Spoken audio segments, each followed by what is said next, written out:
Hallelujah. एक बार फिर से आप सबों का स्वागत है। आज की सुबह प्रार्थना के ऊपर बहुत ही महत्वपूर्ण संदेश परमेश्वर ने आपसे बांटने के लिए दिया है। एलीशा के दिनों की घटना है।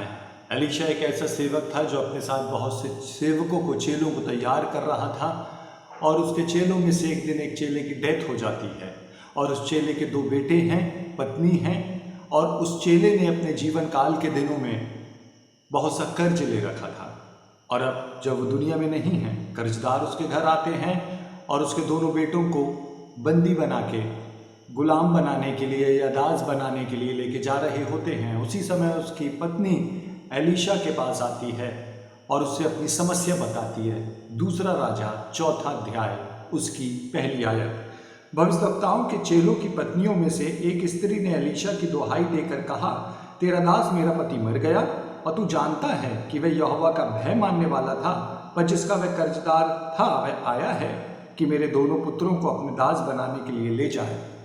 वो कहती है कि तेरा दास जो कि मेरा पति था, परमेश्वर का भय मानता था, लेकिन हमारे घर की परिस्थितियों ने, हमारे जीवन की स्थितियों ने हमें कर्ज लेने पे मजबूर कर दिया और अब वो रहा नहीं कि कर्ज चुका सके, लेकिन हमारे घर की समस्या ऐसी ऐसी है। और मैं आपसे कहूँ, मानवीय दृष्टिकोण से उसकी समस्या का हल क्या है? मानवीय दृष्टिकोण से उसकी समस्या का हल धन, पैसा, मनी है। यदि उसके पास पैसा आ जाए तो वो अपना कर्ज चुका देगी और उस समस्या से आजाद हो जाएगी। मैं आपसे कहूं, उसी स्त्री की तरह मेरी और आपकी भी कोई एक समस्या हो सकती है। उसकी समस्या कर्ज थी, हमारी समस्या कुछ और हो सकती है। हमारी समस्या, मेरी समस्या, आपकी समस्या का नाम कुछ भी हो सकता है, लेकिन यकीनन हम में से हर एक व्यक्ति किसी एक ऐसी समस्या में होता है जिसका आंसर, जिसका उत्तर, जिसका निवारण हमारे पास नहीं होता है। ठीक इसी स्त्री की तरह हम भी एक ऐसे दौर में होते हैं और ये स्त्री परमेश्वर के जन के पास आती है और परमेश्वर का जन दूसरी आयत में इसको आंसर देता है, इससे पूछता है। सुने, एलीशा ने उससे पूछा, मैं तेरे लिए क्या करूं? मुझे बता कि तेरे घर में क्या है। उसने कहा, तेरी दासी के घर में 1 हांडी तेल को छोड़ और कुछ नहीं है। परमेश्वर का दास उससे ये नहीं पूछता कि तेरे पहचान वाले लोगों के पास क्या है। वो उससे कहता है, तेरे घर में क्या है? और वो बताती है, मेरे घर में थोड़ा सा तेल है, 1 हांडी तेल है। मैं आपसे बोलूं, आपके पास आपकी समस्या का समाधान है। आपके घर में, आपके भीतर, आपके अंदर आपकी समस्या का समाधान है। एलीशा उससे पूछता, तेरे घर में क्या है? वो कहती है, तेल है। और मैं उसको इस तरह से आपसे बोलूं, तेल अभिषेक को रिप्रेजेंट करता है। तेल ओल्ड टेस्टामेंट में जब किसी का अभिषेक किया जाता था तो उसके सिर पे तेल डाला जाता था। वो कहती है, मेरे पास तेल तो है लेकिन बहुत थोड़ा है। और परमेश्वर का दास उससे सुने आगे क्या कहता है। उसने उससे कहा, तू जाकर अपनी सब पड़ोसियों से खाली बर्तन मांग ले और थोड़े बर्तन ना लाना। फिर तू अपने बेटों समेत अपने घर में जा और द्वार बंद करके उन सब बर्तनों में तेल उंडेल देना और जो भर जाए उन्हें अलग रखना। देखिए परमेश्वर का दास क्या कहता है। परमेश्वर का दास कहता है, जो तेरे पास है वो काफी है। जो तेरे पास है उसके साथ अपने आप को बंद कर ले। परमेश्वर का दास कहता है कि अपने आसपास के लोगों से बर्तन मांग ला, खाली बर्तन मांग ला, लेकिन जो तेरे पास है तेल, उसके साथ अपने आप को अपने परिवार के साथ बंद कर ले। और जब वो द्वार बंद करती है, अर्थात प्रार्थना करने के लिए बैठती है, मैं आपसे कहूं, जो आपके पास है, आपके पास थोड़ा सा अभिषेक है, थोड़ा सा तेल है, थोड़ी सी परमेश्वर के लिए जलन है, थोड़ा सा परमेश्वर के लिए करने का जज्बा है, उसी थोड़े के साथ जो भी आपके पास है, अपने परिवार के साथ अपने आप को कमरे में बंद कर ले।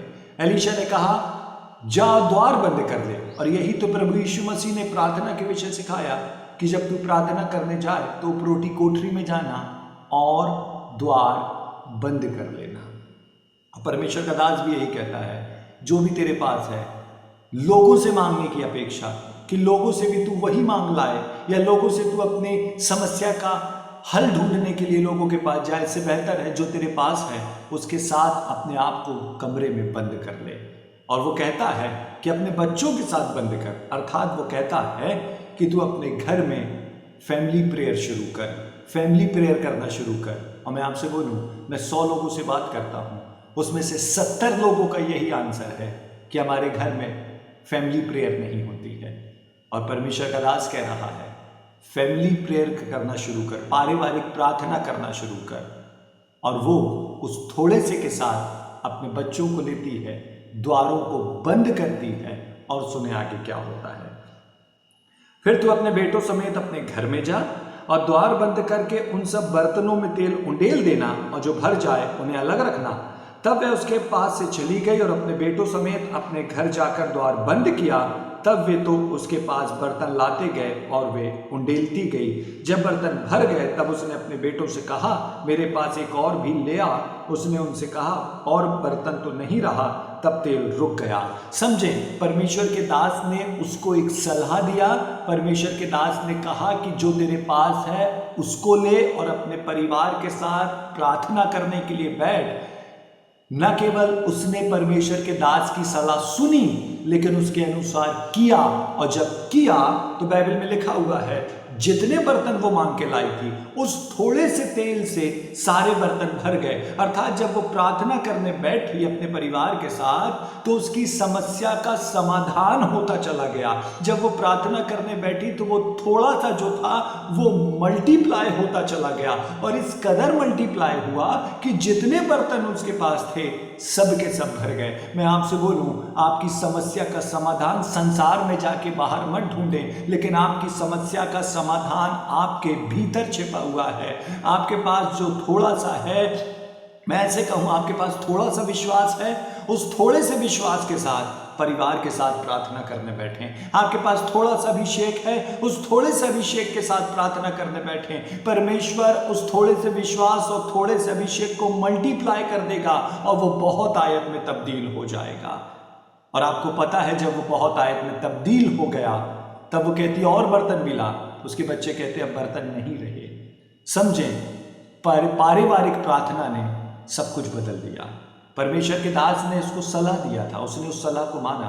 आज मैं आपको सलाह देता हूं, आप समस्या में होंगे, पारिवारिक प्रार्थना प्रारंभ करें। ये ना देखें इससे क्या होगा, लेकिन आप शुरू करें।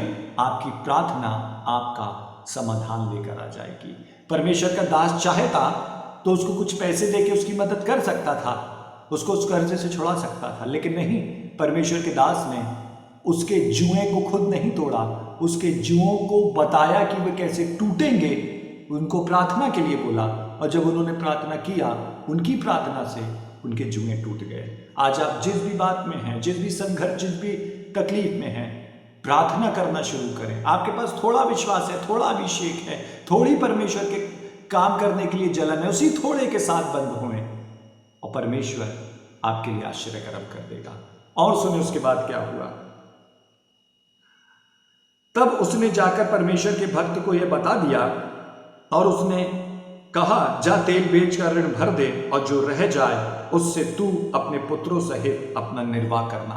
उसकी प्रार्थना ने न केवल थोड़े से तेल को मल्टीप्लाई किया, लेकिन इस कदर मल्टीप्लाई किया कि परमेश्वर का दास कहता है, अब वो इतना हो गया है कि तू उसको बेच, उससे तेरी समस्या का समाधान भी हो गया है, और उस समाधान हो जाने के बाद भी इतना बचा है कि तू और तेरा परिवार उससे निर्वाह कर सकते हैं। मैं आपसे बोलूं, आपकी प्रार्थना आपके लिए ऐसे ही कर सकती है।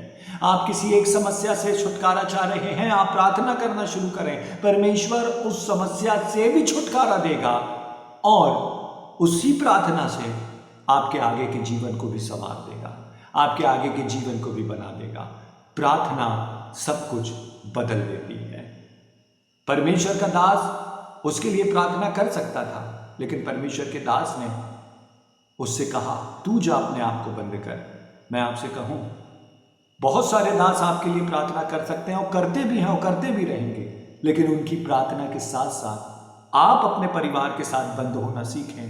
आपके लिए परमेश्वर आश्चर्य कर्म करेगा। यदि आपके लिए, आपके द्वारा, आपकी प्रार्थना से आश्चर्य कर्म होगा, आपके विश्वास से आश्चर्य कर्म होगा, तो आपका आत्मिक जीवन ग्रोथ करेगा, आपका आत्मिक जीवन उन्नति प्राप्त करेगा। क्यों? क्योंकि वो आपकी प्रार्थना का उत्तर होगा।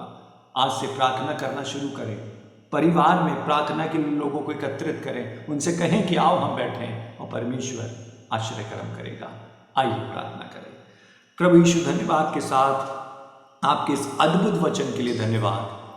आज हम मिलकर प्रार्थना करते हैं, मेरा ये वचन जहाँ जहाँ जाए उन सब परिवारों में पारिवारिक प्रार्थना प्रारंभ हो जाए। आपका पवित्र आत्मा इस वचन को लोगों के दिलो दिमाग जहन में सील कर दे, ताकि ये वचन लोगों के लिए आत्मिक उन्नति, आत्मिक छुटकारे का कारण बने। ये सब कुछ इसलिए हो ताकि आप महिमा पाएं, आप बढ़ें, हम घटें। यीशु मसीह के नाम में आमीन। परमेश्वर आपको आशीष दे।